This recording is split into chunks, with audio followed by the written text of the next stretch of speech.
Hey,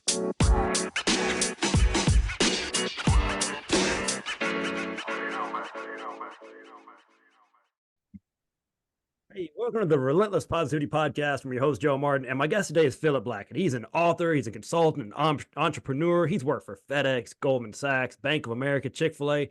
And he just put out 6 books at once that he wrote, not just that he brought it to the library. I mean, he wrote all these books, and he's here to tell us about many things. But Philip, man, thanks for coming in today.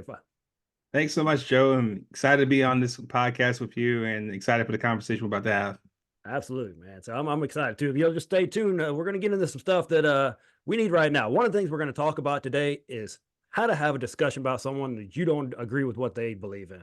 Man, we need that right now. So stick around for that part. We're going to get a little background first. So I did some research on it. I think 2 things kept popping up. It was resilience and your ability to adapt to things. You're just an adaptable guy. So tell me some stories from your life and kind of that show those themes that you've lived throughout your life.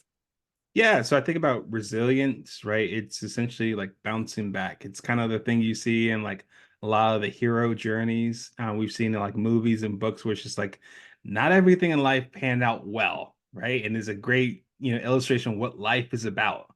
And my thing is if you live long enough, you're going to go through some tough times. Absolutely. You're going to go through some failures of your own, some things that happen to you rather than from you. And the goal is, and this is what I would teach my kids and young people today, is the thought is it's not as if you're going to have a pristine, perfect, all laid out life.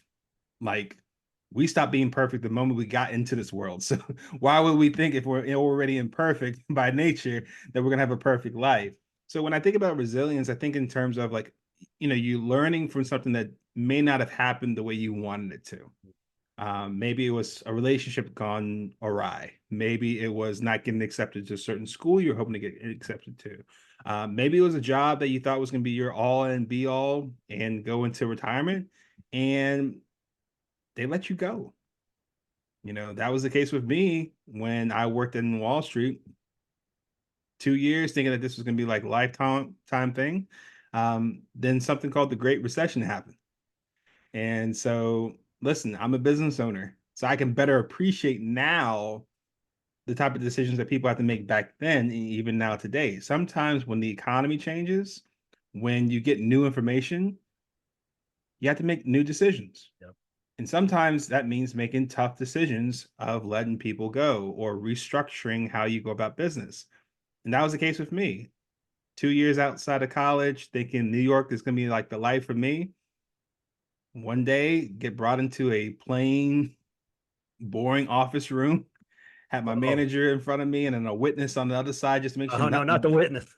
just to make sure everything got documented. There's no he said, she said sort of thing. And in case I got a little bit emotional or outspoken, or dare I say, have some courage behind me, that's where they have somebody to help diffuse the situation.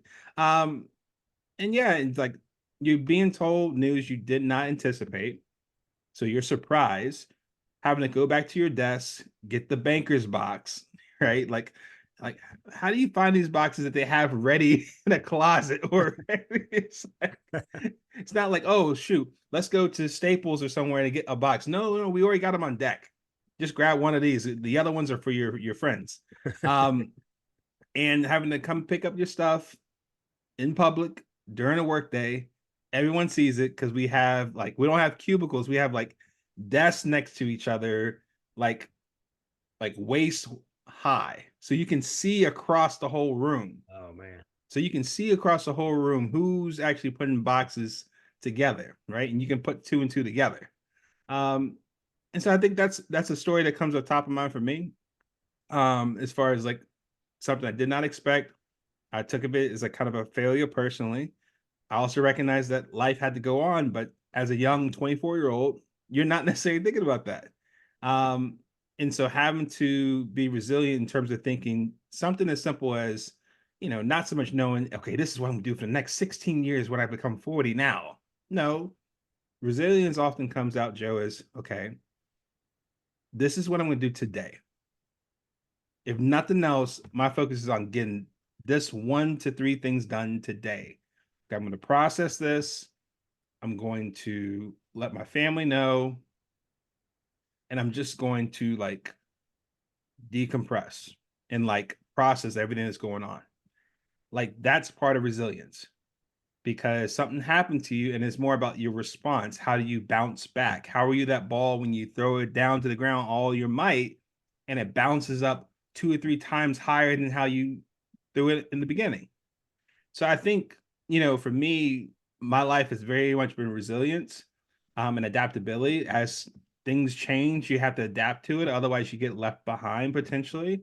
That's part of why I wrote some of the books I wrote, because I'm seeing a lot of change happening in our world today that if we're not being adaptable, we might have to find ourselves in a resilient place later on because we got left behind. So yeah, I think that question is such a good one, Joe, because I think for me to reflect on it is just recognizing, to be honest, we live in a day that's all about social media, how we present ourselves. We want to share the best shots, the filtered shots in Instagram. Once again, everything's perfect about your life. Everything's perfect about your family and that sort. And the challenge I have with that is it's not real. And because it's not real, we are so shocked when things don't go the way we wanted them to. And now we're like going through culture shock, so to speak, on, do I even admit that to people? Do I even share that with people close to me? And that's where we have a lot of instances where people that think about doing some very serious life decisions that they might not be able to reverse because of something that happened to them. Oftentimes that happens because they had the impression things were supposed to be a certain way and they haven't built those skills of being adaptable and resilient. And now it's just coming crashing down. It's like, how do I respond?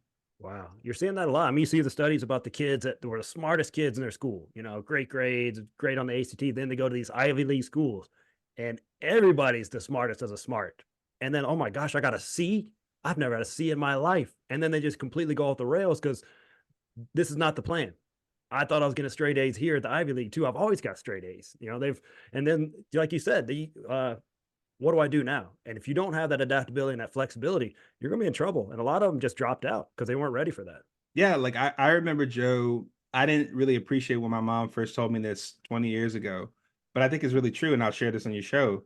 My mom was very concerned for me because I was very much like a straight A student, top of the class, did things really well, had the great resume, got accepted at every college I applied to, that sort of thing, right? All right, put that aside. My mom sat me down one day and said, listen, in a few years, you're going to enter the real world.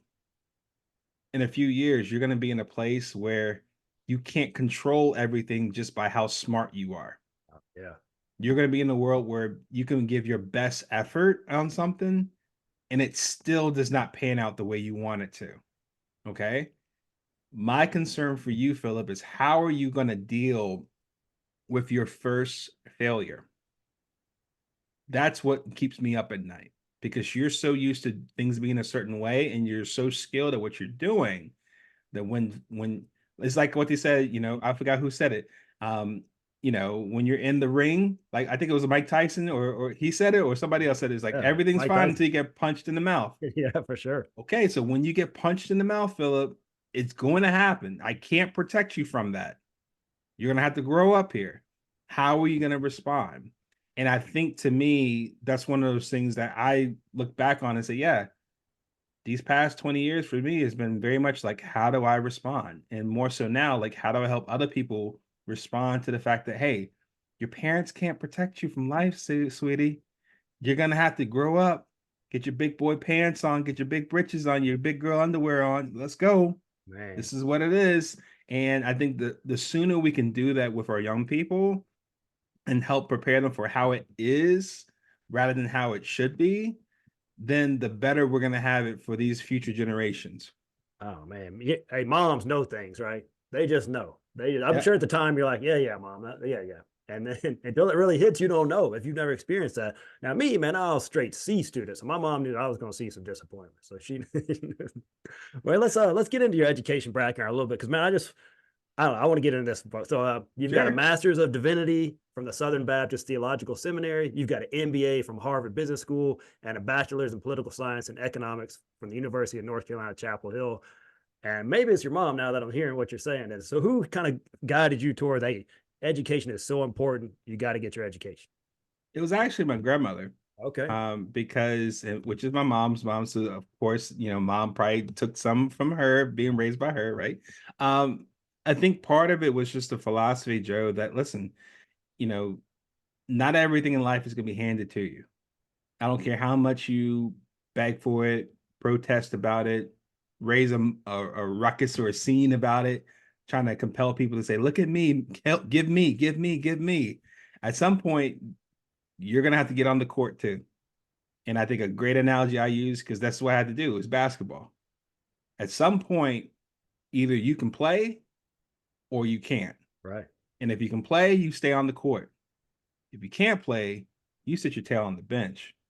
Right. And so I think when it comes to that, it's just like helping me understand that even though I was coming from a background that I didn't talk until I was 4 years old, I was already behind, which nowadays they talk about more as like me being on autism spectrum. But back then that wasn't really talked about in like the early 90s, right? Compared to now. My grandmother in particular saw as like, listen, you can't make that an excuse, Philip.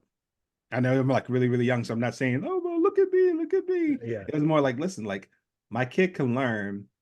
And if it means me stepping in early and investing in him to learn how to write, how to talk, how to do math and that sort of thing, and then carry it forward, then that's what I'm going to do. And I think it carried over where it's like, okay, not only can I now start to catch up with kids, now I get to like eighth grade, and now I'm like saying to myself, I want to be someone that makes my grandmother, my mother proud of me. Because it was just them really and my grandfather. Like my mom was a single mother raising me and my sister.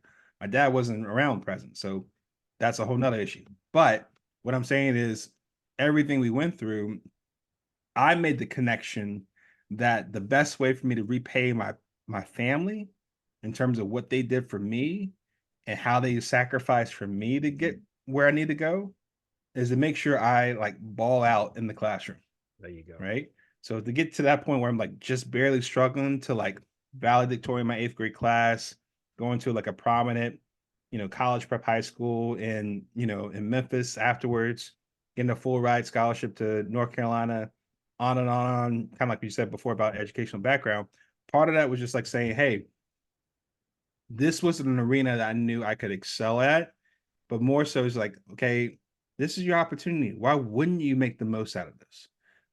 Why won't you take full advantage of it? And I looked at it as like not only just seeing where it could take me as far as career, but also as a way of act of gratitude to the people that supported me.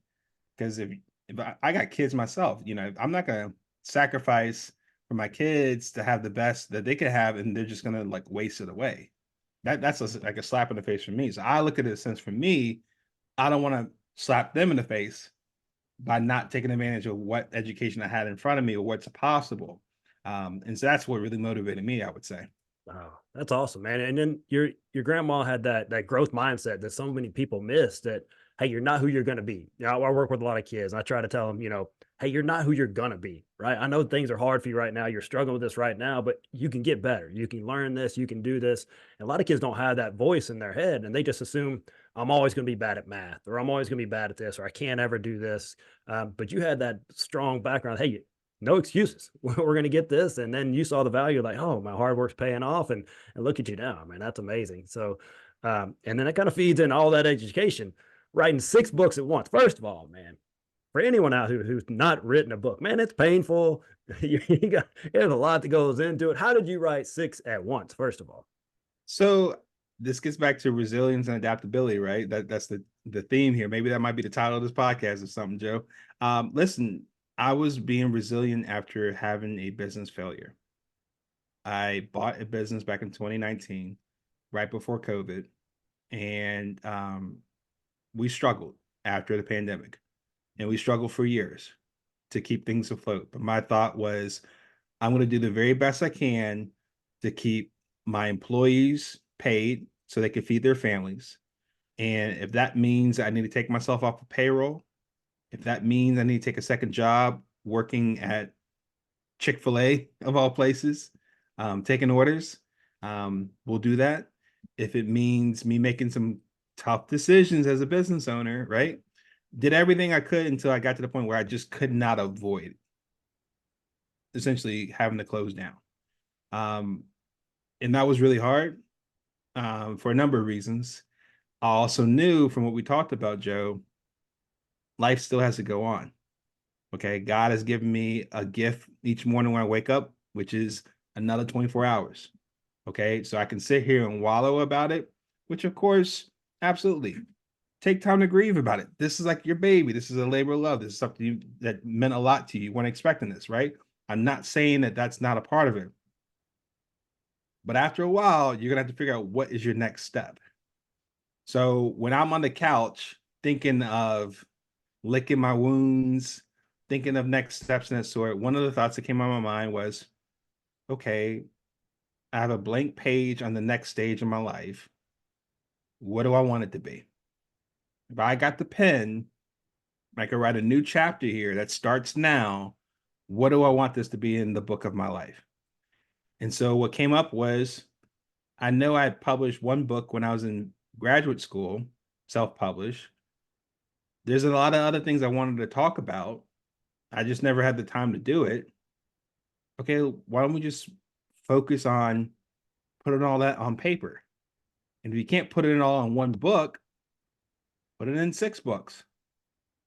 And that's what we did. Basically, putting in that time, many hours at night, on the weekends, sometimes right before I went to bed, like editing, like on my phone, trying to come up with new ideas, new quotes, new things, to the point of like February, say, hey, I want to launch all 6 of them that month. So then I can focus all my time on sharing the word about them and helping more people get their hands on these books that I think will really make a difference in their lives.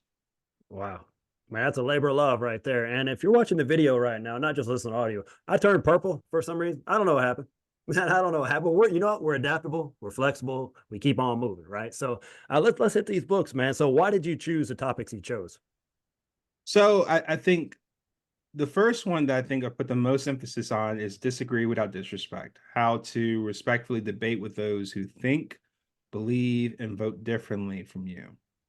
And the biggest message that comes out of that, Joe, I think you'll resonate with this, is I think we've, as a society, have frankly lost the rules of engagement with one another. Absolutely. Yeah. Meaning, listen, I have yet, Joe, to find anybody that I agree with on everything. Nope. Even my wife of 8 years, we still have issues that we don't see eye to eye on, we disagree on. Okay, does that mean we divorce? Does that mean we split custody of our 2 kids now? Does that mean one goes to one side of the country, me go to the other side? We just can't deal with each other? No. That would sound horrible, right?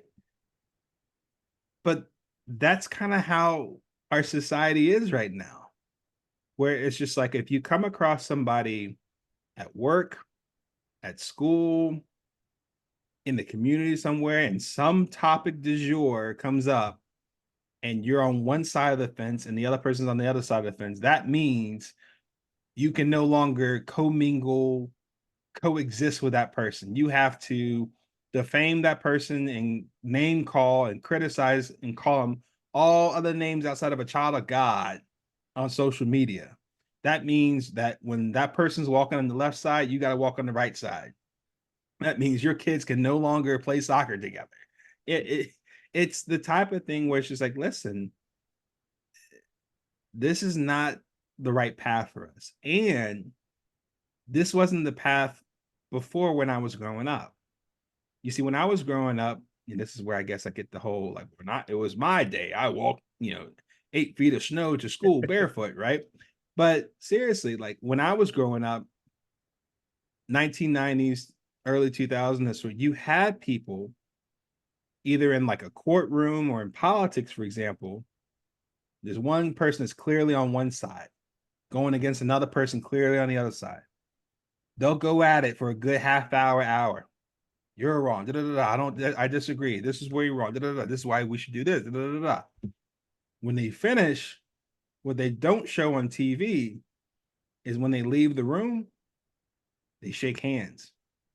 When they leave the room, they later have lunch together.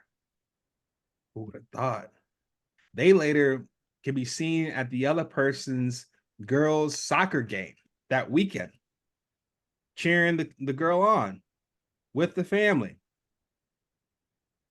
Why? Isn't that what we would call like sleeping with the enemy? Yeah.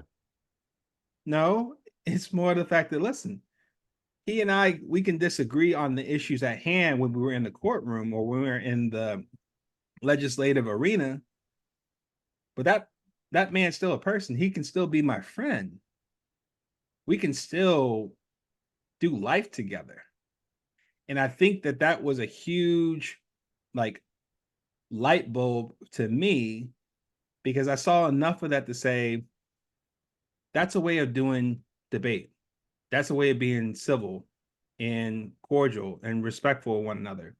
And I feel like, quite honestly, Joe, when the generations of my grandparents passed away, we lost a huge sense of in-house knowledge of how we're supposed to like respect one another and talk to one another. And now it's like our generation of our parents, and now are the grandparents. Okay.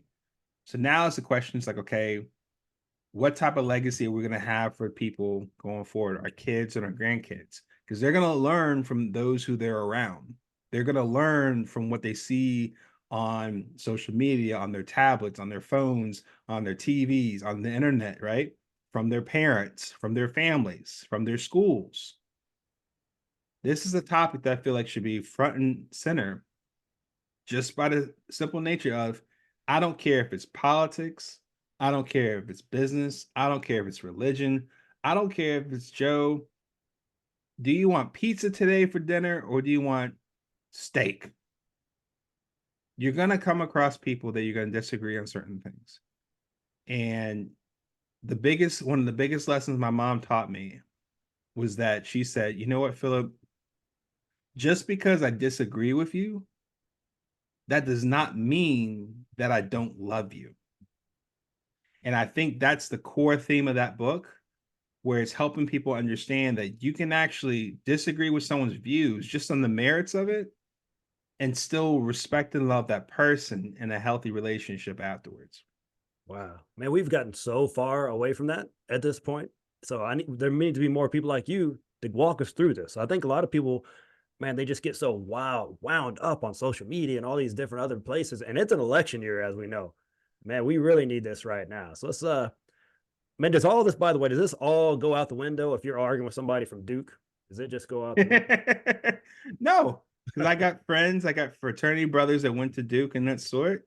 Um, listen, I went to Carolina and that sort. Yeah, like, that should be the thing. Like, here's the thing, right? Carolina and Duke, for example, they can go at it on the basketball court. One of my principles from the book, from the framework, what do they do after the game, win or lose? Good game. Good game. Shake Good hands. game. Yeah. Good game. Good game. Good game. It's the same stuff we taught like in sports for like little league, pee wee football, you name it, right? Sports today, like you see it on professional level, they'll shake hands after a game. But yo, just going at it to win the game. Oh yeah, but game's over now. Right. That's still my friend, or we're still cool. I think the funny thing is that it's not like this is new territory for us. We're actually reminded this almost every day. We just got to be more present about what that is and apply it in our own lives. Wow. Yeah, so I want to go through a few scenarios right here because we all are going to run across one of these scenarios, and I just want to know kind of from your perspective how we could do this because, like I said, in the election year, you're going to run across somebody who does not agree with you, and Yeah. man, and you're going to see it on social media or more likely real life. So here's we are, we're at family dinner, and we Yep. all have that one uncle, right? If you don't have that one uncle, you are that one uncle or that one aunt, and they start making these crazy political claims that you strongly disagree with. How we navigating this storm right here? So I got people that are not even uncles, they're like aunts that are like giving me long essay worthy like responses on like Facebook about their views, right? Okay. Case point one, number one. You're my uncle. You're family. You're part of the family. I love you. Mm. Right. So whether we agree or disagree, that should not change whether or not I love you, or if I'm gonna help you get a second helping of dinner, if you like, or some dessert. I'm not gonna withhold my cheesecake from you because you think a certain way, right? Let's put that to the side now. The second thing is, listen, I think that as long as we know how to debate well or fight fair, we can have the conversation. Like, understand it's like, okay, there's probably a really good chance you're not going to sway your uncle to think the way you think. And you might be so very much committed to this issue too that you're probably not going to sway the other way too. So what do we do? Do we just not talk at all because one can't win? Or could it be possible that we can actually go about this to share viewpoints? So one of the things I would look at is like, okay, I know I'm pretty solid on what I think about this issue. I don't know what my uncle thinks though. And I'm curious to know that if I share what's going on with how I feel about it, does it change anything? Does it make him think about things differently than as opposed to before a conversation? Can I ask certain questions that not only test like the validity of what he's saying or the accuracy of it? Can I ask questions in a way that he better understands where I'm coming from as well? So that after that conversation, you could say, hey, my nephew and I still disagree on X issue, but I appreciate him talking to me about it. I actually better understand where he's coming from. I might still disagree, but at least I have a better idea where he's coming from and why that position is so important to him. Because I think oftentimes we're quick to fear or demonize people that we don't see day to day. Yeah. Right?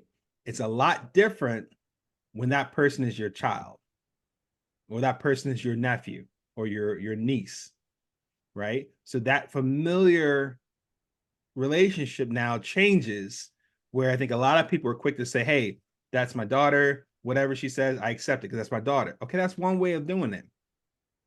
If we take it another step further, like level 2 is you have a daughter, she thinks a certain way, you disagree.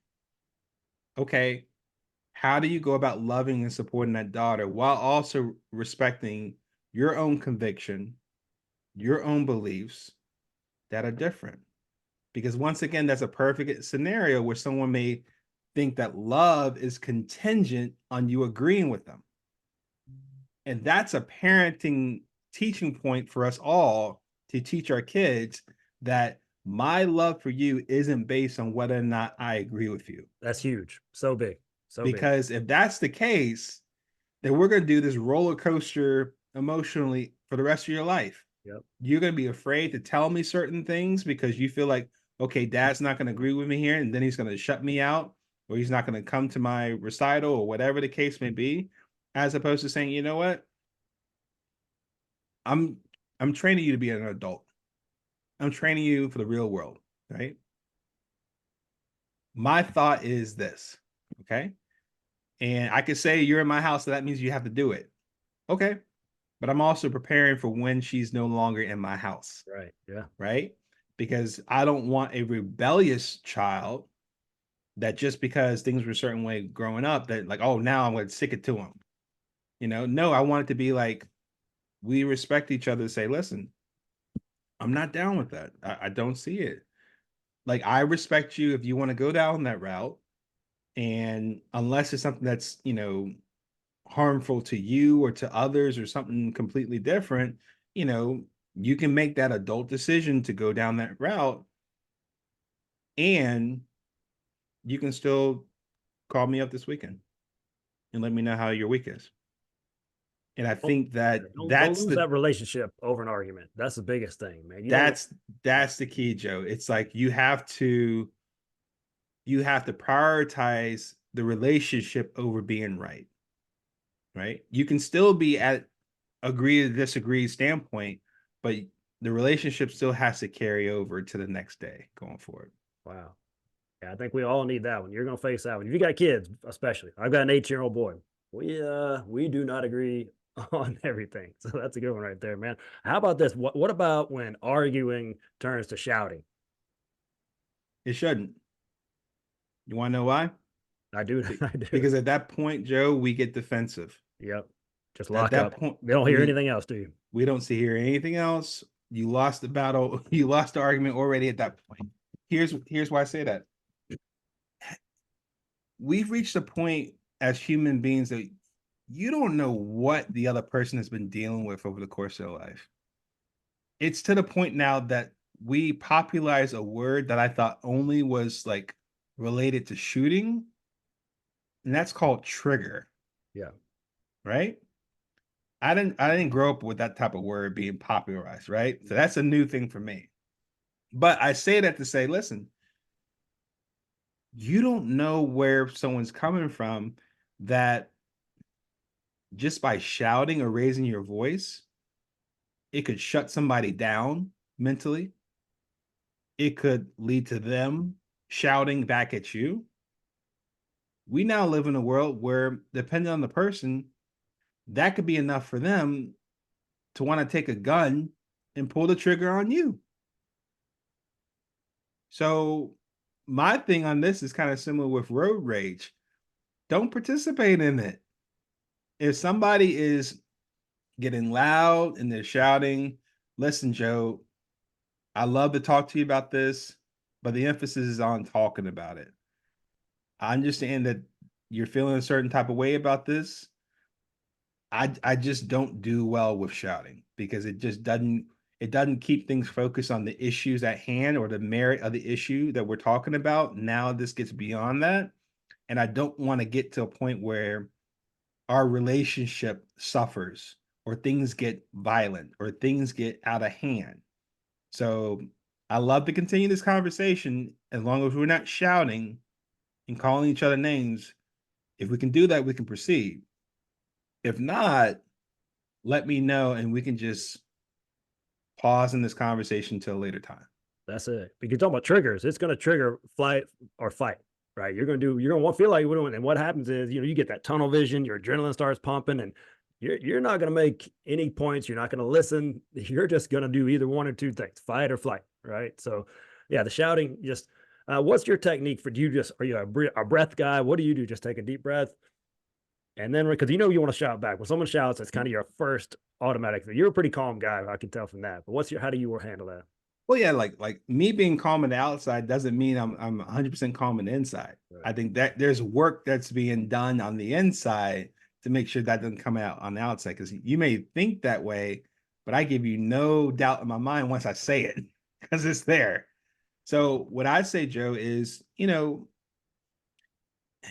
and this book has actually helped me with this because I'm sharing content about it in my other books, and I'm in anticipation of people agreeing and people disagreeing. The funny thing about social media is a lot of people will agree, but they won't necessarily like it. I've learned. Yeah. And it's oftentimes the people that are against something that they'll vocally share with you in the comments. But what I've learned also from growing up is it's always the quiet people you have to watch out for, Yeah. because more than likely the ones that don't say anything, they're thinking of something. They're talking about it behind closed doors. They're not broadcasting it out on social media. And when it comes to elections, behind a sheet or a curtain and that sort, and it's just them and the machine, they're gonna vote what they want to vote, and they may have never told you. Right. So the thing that comes off with that is, Joe, like, okay, I anticipate, like, just because I wrote this book does not mean that my middle name is Switzerland. It doesn't mean that I am completely neutral on all issues. I have beliefs and I have views just like anybody else. So what goes on to help me, Joe, is I come in expecting there are going to be agreements and disagreements. So I'm not surprised. I'm not shocked. My concern is more so, how do we have a conversation about this? And I emphasize the word conversation. That means dialogue. That means back and forth, like a tennis match, right? A friendly tennis match. I'm not looking to ace you. I'm not looking to embarrass you. It's like we're doing this primarily for exercise and just for fun. So I think coming about it with the right approach, um, you want it to be respectful, and that means we're not yelling. That means we're not cursing each other out. That means let's be adults and like take turns, share what's on each other's mind. Let's listen to the other person. Let's ask questions for clarity. And then let's be civil even after the conversation. Yeah, and that's one thing face to face. I want to talk about some online stuff now. That's a whole nother animal in my experience. And then some of your other book topics are pretty controversial. One, you would say, what do you not talk about at work? Race, religion, politics. You said I'm gonna write a book about all that stuff. So I know you're Yeah. going to get some pushback on these things, and especially, and you've even said even one of your aunts was on there writing one of those. When someone writes like more than a paragraph, I'm like, I'm not reading that. but and another one's on artificial intelligence, which is kind of another hot button topic for a lot of people right now. So you're in all these different areas. I know you said you're going to anticipate that pushback, but how do you go about that? Because you're going to be promoting one of your new books, and somebody's going to disagree. And it was one thing with your aunt. How do you handle with the strangers? Yeah, it's already happened. I'm sure. I'm sure. Um, I think part of it was Joe, like at some point when I initially launched these books, I was so um beholden to like everyone liking them at first, Yeah. right? Because like you announce it on Facebook, you announce it to your peers. More people were excited that I published books that are written rather than the actual content. So my thought is, are you still excited about it once you actually read the book? Yeah. That's what I'm probably more interested to hear than like, hey, he wrote a book, he published it. All right. Um, I think what it comes about this, Joe, is when I think about a number of heroes of mine, I can't come up with any hero, even Jesus Christ, that didn't have people that did not like him, that did not oppose what they said, that did not oppose what they did, that did not oppose who they were or who they are. So my thought is if they had that opposition for them, what in the world makes me think I'm not going to have similar opposition? So once again, it's that expectation now. But then it comes up with a question as far as okay, now that that's been said, Joe, okay, a quote that comes up top of mind for me is that to avoid criticism, say nothing, do nothing, be nothing. Man, that's a word right there for sure. So if I do anything outside of nothing, I should anticipate some sort of criticism, right?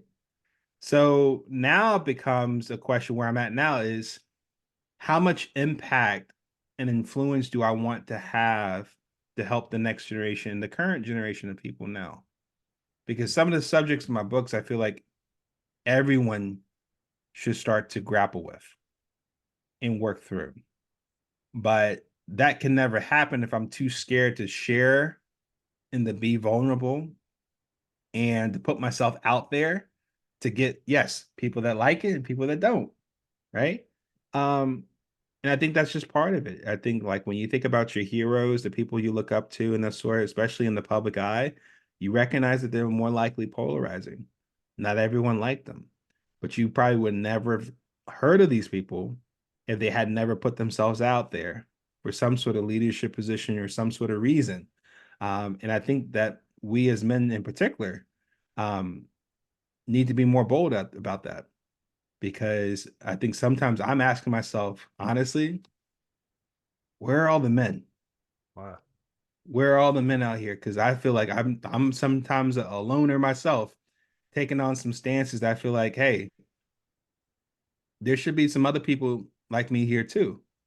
Um, and I think that's just kind of it. It's like if nothing else, these books should help try to move the conversation forward, to help propel people to think about things more critically, um, to think about things more in the sense like, hey, what am I doing in this situation? What am I doing within myself, within my family, within my community? And hopefully to inspire people to be more bold, to be more courageous, to stand up for what they believe, where they can have that conviction and have that compassion to hear people out, even if they disagree with one another. Wow. Yeah, I mean, even if you're not trying to take a strong stance, like on Easter, I put out a message of hope out on Easter. Man, I thought this is the most. I thought everyone would be like, yeah, that's nice. That's a nice little message right there. One guy said, well, it's an okay message, but he needs to leave that American hat out of there. Like that hat has been weaponized since January 6th. I was like, what? This is just a $5 hat from Academy Sports. That's all I'm doing over here. And then another guy was like, this isn't the true date of Easter. And like, I was like, what? So, man, even if you're not trying to be controversial, you're just trying to be kind of middle of the road, you're going to have those people, especially online. I mean, they've done research. There's troll farms out there that just do this just to get people wound up. So, Yeah. so you might as well take a stance. You're going to get haters either way. You might Either as well way. do it the way you're doing it. So, man, Yeah. I respect you, and you're right. And men need to stand up. I think Yeah, a lot of us because just they're just kind of they don't want the hassle. To be honest with you. oh yeah, I get it. Because my thought is, Joe, the easiest thing for me to do is just to keep all this to myself. Yeah. I wouldn't be on the show though with you. I Yeah. wouldn't be having this conversation with you if I did. Yeah. You had probably had no idea where I'm at if I did that. Right. And Right. so I think that's a real issue. It's a legitimate issue. It's just like, listen, I'm gonna get arrows just for me being me. There might be one side of the table that, hey, they say, hey, be come as you are, do what you want to do. Everything's fine. We know judging. Da, da, da, da. Okay. Does that exist on the other side too? Mm. Does that exist for everybody? Or if it's not fitting a certain narrative or a certain storyline that you have, oh no, you can't say anything about that. Oh no, we're gonna talk bad about you online. Oh no. We might even try to cancel you. Right. So I think if you're gonna have it for one, and you're talking about equality, have it for everybody. I think diversity goes beyond what you look like. I think diversity of thought should be preserved because if it's not fair for one person to share an idea, even if you disagree, it's just a matter of time before somebody else's idea goes to the same thing. There you And go. when it comes to free speech and that sort, one of the aspects when I was growing up is the fact that there was a means for you to be able to share different opinions and not have to like kill somebody over it Yeah. or wreck somebody's career or threaten somebody's family or livelihood for that matter. So I think that, yeah, the easiest thing for me to do would be to not say anything. But you know what would be worse though, Joe? If I did that, having to face myself in the mirror each day while everyone else is going about their business and having that nagging feeling of, you could do more, right? You could do more for your family, right? Like, do you know who you could possibly impact for the better by you sharing your voice and someone that you absolutely could help, but you're so caught up in yourself and what's going on with you that selfishly you would rather keep it to yourself rather than take a risk and share it with others? Because you don't know how God works on this one. You don't know what the plan is, but you won't know it until you actually take a step out on the water. You take a walk of faith. Wow. So that's how I look at it. It's just like, you know what? I rather go through life and say I put it all out there. I did my best with it and let God take care of the results at that point. Oh, that's it. Because when they interview people on their deathbeds, they never talk about the stuff that they did. The stuff that eats them up is the stuff they didn't do. The regret. You don't want to live with regret. That's Right. the thing, man. That's what'll eat you alive right there. So, I mean, you put it out there, and if people like it, they like it. And it may be that just 1%, but man, that's all you need, right? It's just those people that you can affect some change with, and you've already changed the world right there. And you, like you said, taking that first step, that's the biggest part, and that's a scary thing. And not many people are willing to do that because Right. they want to see the whole staircase, right? Not just one step. I want to see the whole staircase, right? But I'm That's not not how stepping out faith until I works. know. Yeah. Yeah.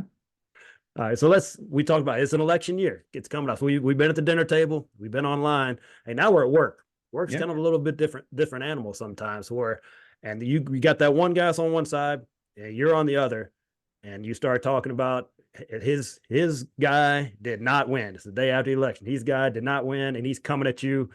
What do you got to say to him? Hey, there's winners and there's losers. I keep going back to the basketball court in this one. It's like sports is like the one meritocracy that we can actually appreciate. And I think a lot of the reasons why in the world of DVR and 400 channels on TV and all these shows on YouTube, like you could watch anything and record it, on your own, schedule. But the one thing that people will want to watch live, sports. And I think part of it is not just the excitement, it's just the fact that at the end of the day, Joe, either you're either you can play or you can't play. Either you win or you don't win. It's just as binary and as cut and dry as it can. There's no other fluff or mess added to it. And I think a lot of people respect that and desire that. So it's even in an election where it's just like, yeah, one person clearly wins, one person clearly loses.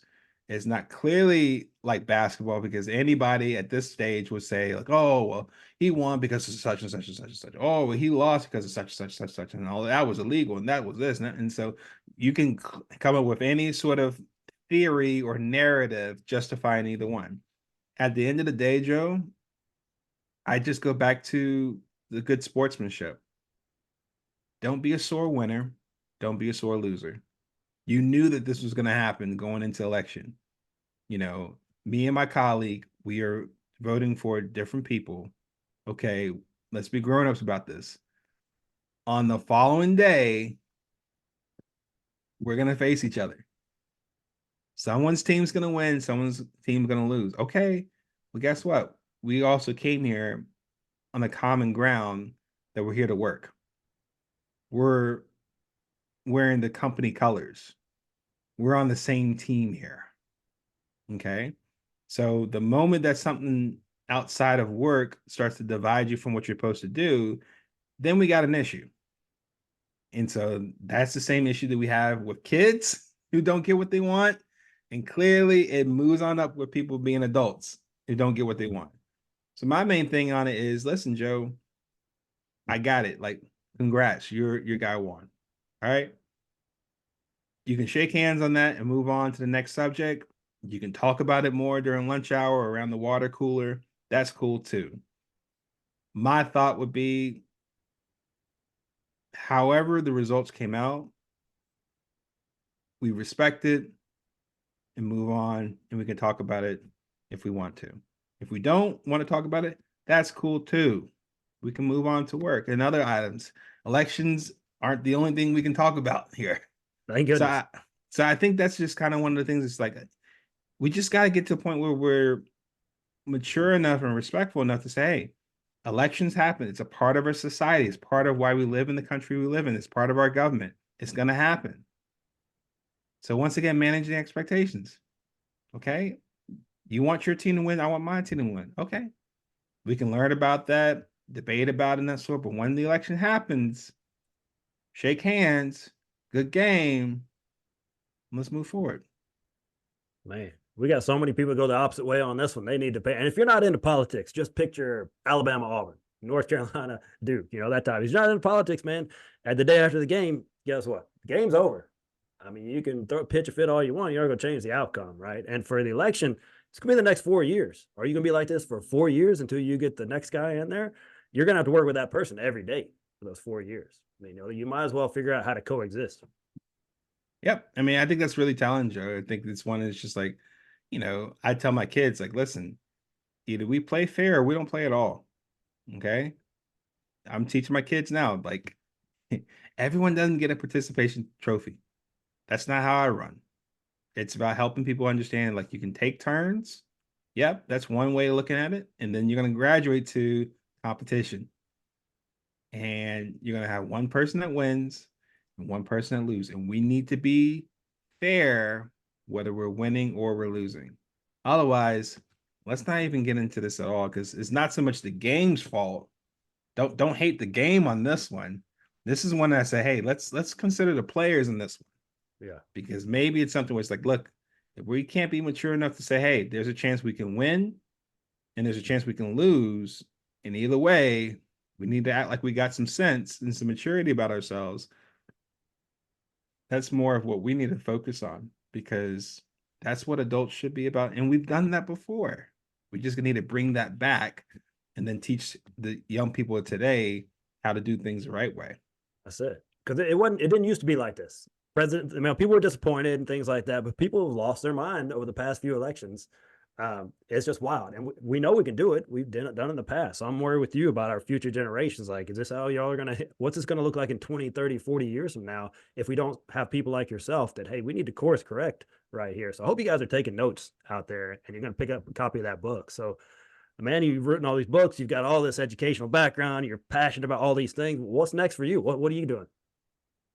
So I think the main thing is just spreading the word about these books in particular, especially the Disagree Without Disrespect. One of the things as far as the AI part is really helping out small business owners prepare for that. How do they utilize that? Include that in their businesses to grow it. Just kind of learning from what I learned. Like my business, it failed more so because it didn't grow. And there's a certain way we were going about things, where it's just like should have had more of a grow or die mentality. Yeah, there were some circumstances that were outside of my control that helped, lead it to it's shutting down. But there's also parts to say, hey, I learned some things to say, hey, next time I get in business, there's certain things I'm going to do differently. And I think that a lot of small business owners and entrepreneurs, for example, this AI thing is not going away.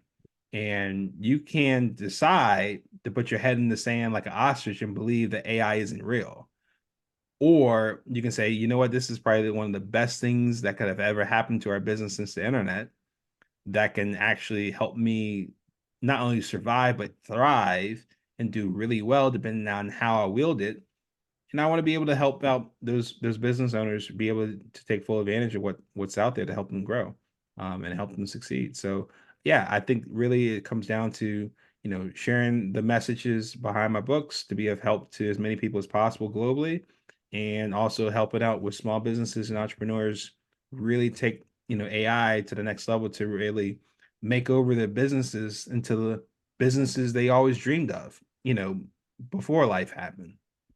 Yeah. Hey, nothing like the voice of experience on that one, right? So, hey, when the internet started, there's probably people like, this is a fad. It's going to go away. Those business owners are probably not around right now. So, like you Right. said, this isn't going anywhere, and it's only going to get better and better too. So, you can get on it now and get someone that actually knows what they're doing, like Philip, to show you the ropes.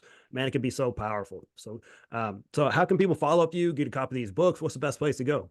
Yeah, so all of my books are on Amazon. You could just look up my name, Philip Blackett. You'll find them all there. You can go to my website, philipblackett.com, and then you can be able to access, where the books are there, learn more about me and what I'm doing and that sort of thing. Those are probably the best places I would say. Cool. Yeah, I'll link all those in the show notes. So you guys don't have to go search around. You can just click on something in there in the show notes and look for those in there. Get a copy of those books. Man, there's some good stuff in there, especially the one about disagreeing, disrespect. Man, just we have so many people disrespecting each other out there, arguing. Get a copy of that book. Maybe you need to send it to that uncle we were talking about earlier, and maybe y'all can go through the book together. But don't lose that Absolutely. relationship. Keep it in the family, man. Life's too short. Yep, I agree.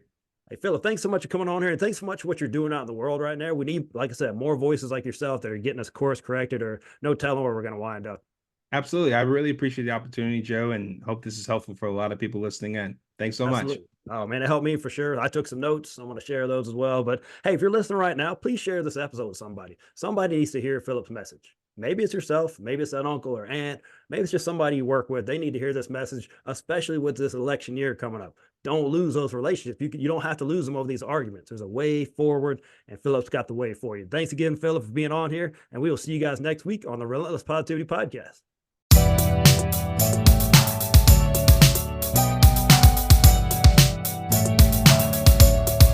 Wow, what a great episode. You just share that with somebody. I'm going to share with you some awesome sponsors. McWilliams Marketing. They can help your business grow. Regardless of the size of the project, you're going to get a solution that is specifically created for you and your business. No cookie cutter, one size fits approach here. So Amy and her band of fearless marketers can help you with all that stuff that you think you can do, but you're not really that good at it, you don't have time for it, they can do that. They're the experts. It's what they do. Web design, online conversion optimization, SEO, graphic design, marketing, page management, all that stuff. Go let them do that. Don't handle that yourself. Go check them out at mcwilliamsmarketing.com. See what all they can do. They're amazing people. Teak Patnick with Patnick Realty. He really does it all in the real estate world. General real estate sales, acquisitions, property management, investments, all that good stuff. You're not just a transaction with Teak. He really wants to build a relationship for life with you. He has built his whole business on prayer, hard work ethic, honesty, and results. You can trust Patnick Realty with all your real estate needs. Hey, I trust my brother from another mother, Teak, and you should too. Give him a call, 256-694-0117, or email him at teak@patnickco.com. Hey, these are awesome businesses. Go support them. They're out supporting positivity, and they will do you right. Have an awesome day.